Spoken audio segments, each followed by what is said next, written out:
Hello दोस्तों, मैं अरमान आप सभी की इस नए वीडियो में स्वागत करता हूं। आज के इस नए वीडियो के अंतर्गत क्लास 10th विज्ञान विषय का पहला अध्याय रासायनिक अभिक्रियाएं एवं समीकरण के क्लास नोट्स को हम लोग पढ़ेंगे, जो आपके मैट्रिक परीक्षा 2025 के लिए काफ़ी ज़्यादा उपयोगी होगा एवं इनके सभी नोट्स को हम लोग बनाने का प्रयास करेंगे। A to Z नोट्स जो है आपके NCERT और स्टैंडर्ड बुक से तैयार किया गया है, जो आपकी हूबहू मैट्रिक परीक्षा में यहाँ से बहुत सारे प्रश्न पूछे जाएंगे। आइए इसमें सबसे पहला हम लोग टॉपिक समझेंगे रसायन विज्ञान, क्योंकि हमारा चैप्टर का नाम है रासायनिक अभिक्रियाएं एवं समीकरण। तो ये जो है एक रसायन शास्त्र के अंतर्गत ये हमारा टॉपिक रहेगा रसायन विज्ञान, यानी कि केमिस्ट्री क्या है इसको जानेंगे। इसके अलावा धीरे धीरे से इसके अंतर्गत जितने भी आपके टॉपिक आएंगे रासायनिक अभिक्रियाएं एवं समीकरण में, वो सभी टॉपिक को हम लोग बारी बारी से पढ़ेंगे। तो सबसे पहले हमारा है रसायन विज्ञान यानी कि केमिस्ट्री। तो केमिस्ट्री क्या है? तो यह एक विज्ञान की शाखा है। इस शाखा में हम लोग विज्ञान की वह शाखा जिसमें पदार्थों के गुणों, संगठन एवं उनमें होने वाले परिवर्तन के बारे में अध्ययन किया जाता है, उसे रसायन विज्ञान कहते हैं। रसायन विज्ञान की परिभाषा क्या हुआ? विज्ञान की वह शाखा जिसमें पदार्थों के गुणों, संगठन एवं उनमें होने वाले परिवर्तन के बारे में अध्ययन किया जाता है, उसे रसायन विज्ञान कहते हैं। इसको आप लोग नोट कर लीजिएगा। अगला शब्द रहेगा हमारा रसायन। शब्द का शाब्दिक अर्थ है रस प्लस में आयन। रसायन का शाब्दिक अर्थ क्या है? रस प्लस में आयन है। इसका मतलब होता है रसों या द्रवों का अध्ययन, यानी कि हम लोग द्रवों का अध्ययन भी बोल सकते हैं रसायन शास्त्र को, इसलिए इसे द्रवों का विज्ञान भी कहा जाता है। रसायन विज्ञान को अणुओं और परमाणुओं का विज्ञान भी कहा जाता है। रसायन विज्ञान को हम लोग अणुओं और परमाणुओं का विज्ञान भी कहते हैं। रसायन विज्ञान मुख्य रूप से, अगला टॉपिक, रसायन विज्ञान मुख्य रूप से परमाणुओं, आयनों पर केंद्रित अध्ययन है। ये परमाणुओं और आयनों पर क्या है? केंद्रित अध्ययन है। रसायन विज्ञान को केंद्रीय या आधारभूत विज्ञान भी कहा जाता है, क्योंकि यह विज्ञान दूसरी शाखाओं जैसे कि आपका खगोल विज्ञान हो गया, भौतिक विज्ञान हो गया, जीव विज्ञान हो गया, इत्यादि को आपस में जोड़ता है। रसायन विज्ञान का विकास सर्वप्रथम मिस्र देश में हुआ था। रसायन विज्ञान का विकास सर्वप्रथम किस देश में हुआ था? मिस्र देश में हुआ था। रसायन विज्ञान का संस्थापक रॉबर्ट बॉयल है। इन्होंने 1661 ईस्वी में सर्वप्रथम तत्व शब्द का प्रयोग किया था। तो तत्व शब्द का सबसे पहले प्रयोग किसने किया था? तो रसायन विज्ञान के संस्थापक रॉबर्ट बॉयल ने सबसे पहले तत्व शब्द का प्रयोग किए थे। अगला है कि आधुनिक रसायन विज्ञान का जनक एंटोनी लेवोजियर को माना जाता है। तो ये रही आपकी जानकारी रसायन विज्ञान से अंतर्गत। अब हम लोग चलते हैं, जो हमारा चैप्टर है रासायनिक अभिक्रियाएं एवं समीकरण, उसमें से बारी बारी से पहला टॉपिक इसमें हमारा आता हुआ परिवर्तन, यानी कि परिवर्तन है क्या, इसको समझते हैं। इसको अंग्रेजी में बोलते हैं हम लोग चेंज। परिवर्तन क्या है? तो वस्तु की अवस्था, आकार, रंग, स्वाद और गंध में निरंतर होने वाले बदलाव को परिवर्तन कहा जाता है। वस्तु की अगर अवस्था बदल रही है, उसके आकार बदल रहे हैं, उसमें अगर उसका रंग बदल रहा है, स्वाद बदल रहा है, तो ये जितने भी निरंतर होने वाले बदलाव है, इन बदलाव को परिवर्तन कहा जाता है या कहते हैं। परिवर्तन मानव क्रियाकलाप और स्वयं भी होता है। जो परिवर्तन है ये मानवीय क्रियाकलाप एवं स्वयं भी घटित होता है। अब इसको हम लोग समझ सकते हैं कि कौन कौन से इसमें स्वयं होता है और कौन जो है मानव के द्वारा किया जाता है। जैसे कि मौसम में बदलाव, ये मौसम में बदलाव जो है स्वयं होता है। पौधे में बदलाव, यह भी जो है स्वयं होता है। शारीरिक परिवर्तन, यह भी स्वयं होता है। दूध से दही में परिवर्तन, इसको हम लोग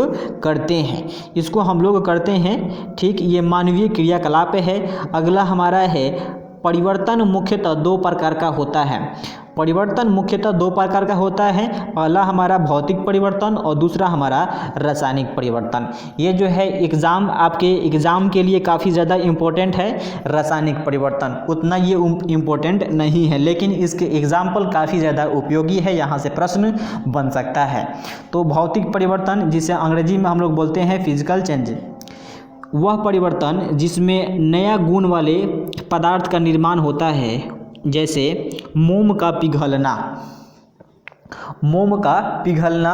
बर्फ़ का पिघलना, बल्ब का जलना, पानी का जमना, ये सभी के सभी हमारे ये भौतिक परिवर्तन हैं। क्योंकि इसमें कोई जो है नए गुण वाले पदार्थ का निर्माण नहीं होता है।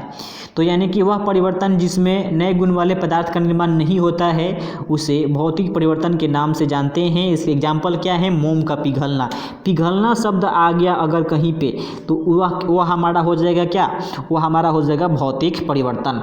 ठीक है, तो हम लोग समझ गए कि भौतिक परिवर्तन क्या है। अब हमको समझना है रासायनिक परिवर्तन। रासायनिक परिवर्तन क्या होता है इसको जान लेते हैं।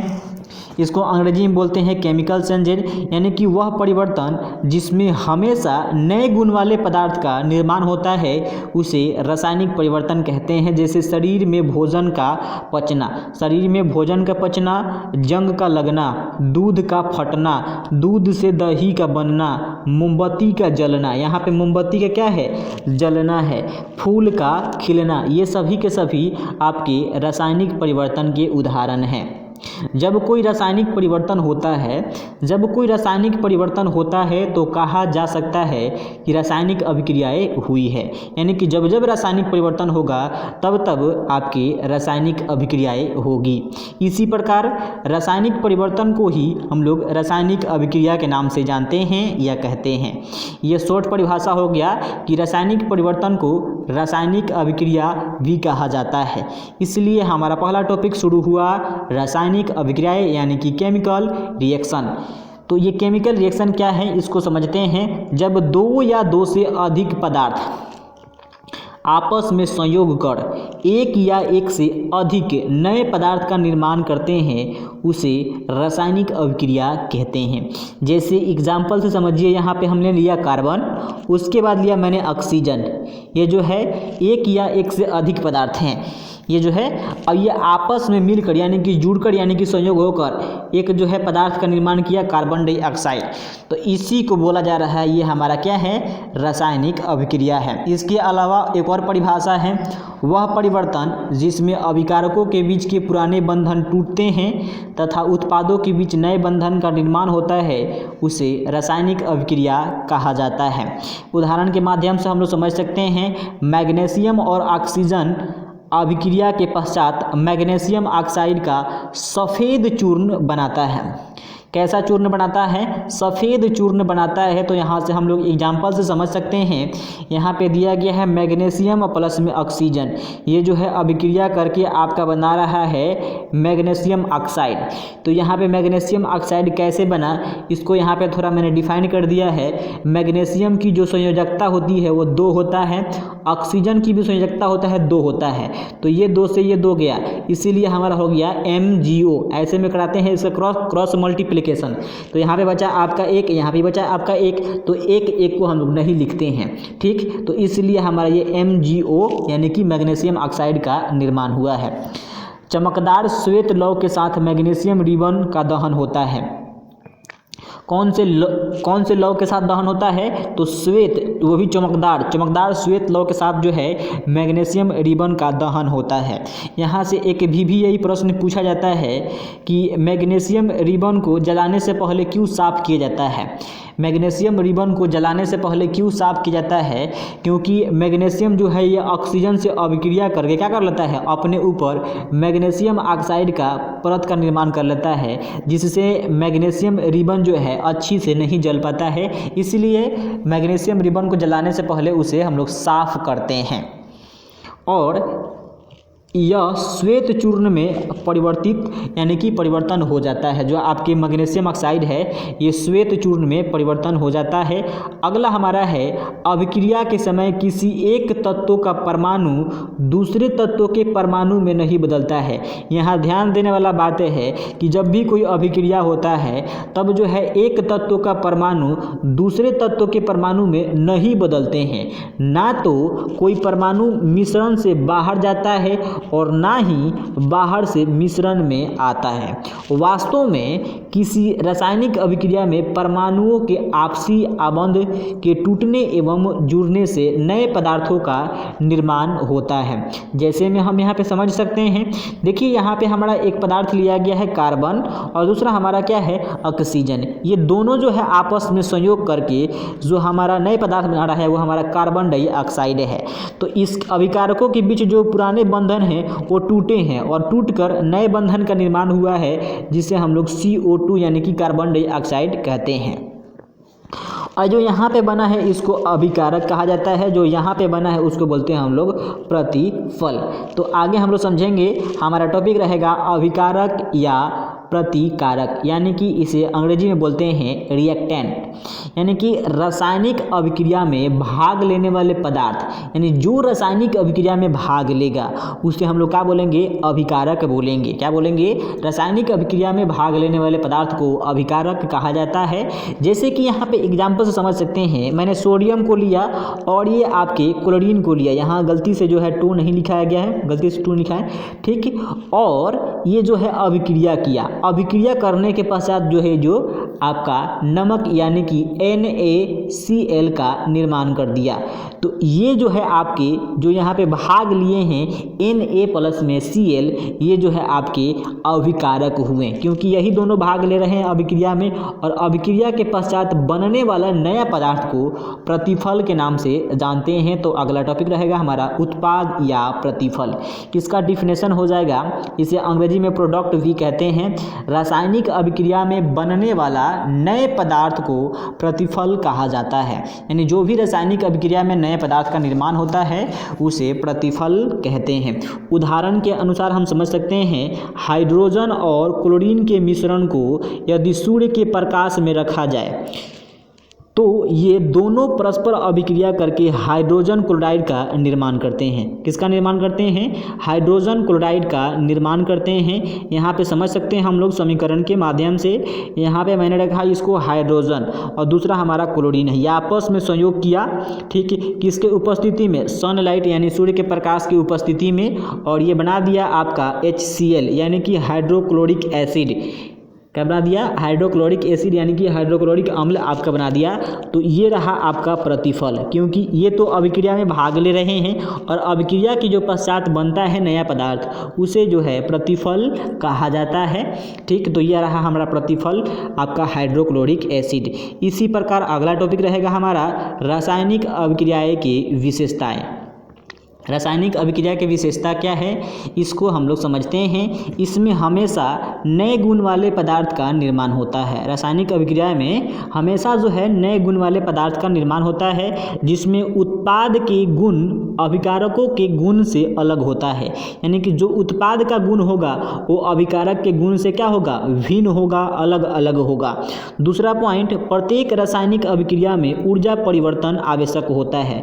जो भी रासायनिक अभिक्रिया होता है उसमें ऊर्जा का परिवर्तन आवश्यक रूप से होता है। इसमें अभिकारकों के बीच के पुराने बंधन टूटता है तथा उत्पाद के बीच नए बंधन का निर्माण होता है। चौथा हमारा बिंदु रहेगा इसमें रंग परिवर्तन, आयतन परिवर्तन तथा पदार्थ की अवस्था परिवर्तन हो सकता है, ये कोई जरूरी नहीं है। इसी प्रकार इसमें गैस तथा अवक्षेप का भी निर्माण होता है। इसमें किसी पदार्थ का द्रव्यमान का नाश तथा निर्माण नहीं होता है।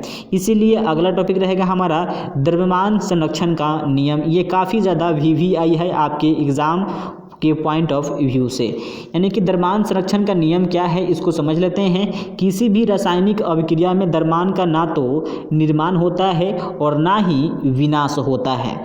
यह जो है नियम लेवोजियर ने दिया था, जिसे हम लोग रसायन शास्त्र के पिता के नाम से जानते हैं। किसी भी रासायनिक अभिक्रिया के उत्पाद तत्वों का कुल द्रव्यमान अभिकारक तत्वों के कुल द्रव्यमान के बराबर होता है।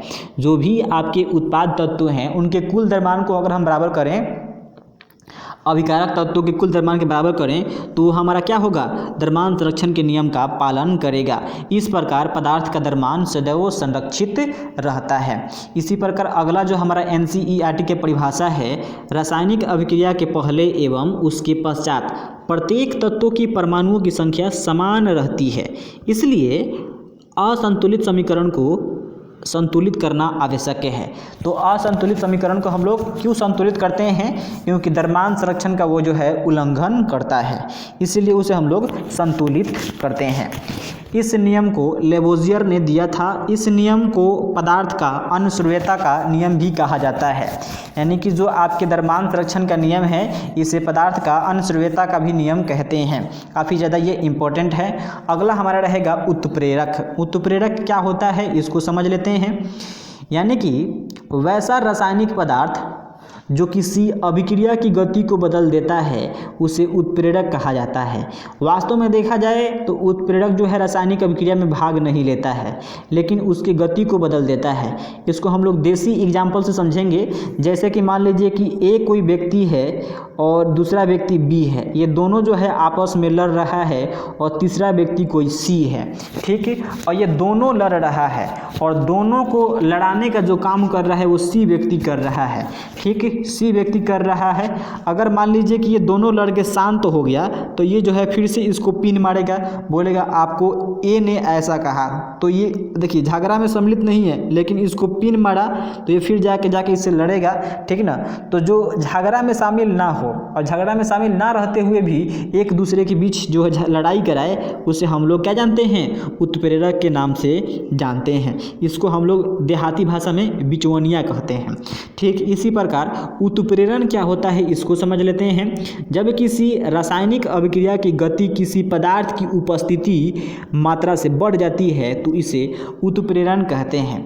इसी प्रकार उत्प्रेरक 4 प्रकार का होता है: धनात्मक उत्प्रेरक, ऋणात्मक उत्प्रेरक, स्वतः उत्प्रेरक, जैव उत्प्रेरक। उत्प्रेरक का खोज जो है आपके जॉन्स जैकब बर्जीलियस ने किया था। इन्होंने उत्प्रेरक के लिए कैटालिसिस शब्द का प्रयोग किया, जो कई बार एग्जाम में पूछा जा चुका है, इसलिए ये काफ़ी ज़्यादा इम्पोर्टेंट है। अगला टॉपिक रहेगा हमारा रासायनिक समीकरण। तो इसको जो है हम अगले वीडियो में पढ़ेंगे, क्योंकि वीडियो काफ़ी ज़्यादा बड़ा हो जाएगा, आप लोग नहीं देखिएगा। तो इतना नोट कीजिए और इसको याद कीजिए, तब जाके हम लोग अगले वीडियो में समझेंगे कि रासायनिक समीकरण क्या है, रासायनिक समीकरण को कितने वर्गों में बांटा गया है। इसके अलावा रासायनिक समीकरण का प्रकार कौन कौन से हैं वो सभी को हम लोग बारी बारी से नोट करेंगे। तो अगर आपको वीडियो पसंद आया होगा तो वीडियो को लाइक कर दीजिए, और यदि आप हमारे चैनल पर पहली बार विजिट किए हैं तो सब्सक्राइब करके हमारे चैनल का एक आप परिवार आवश्यक बने। Thank you so much for the watching this video.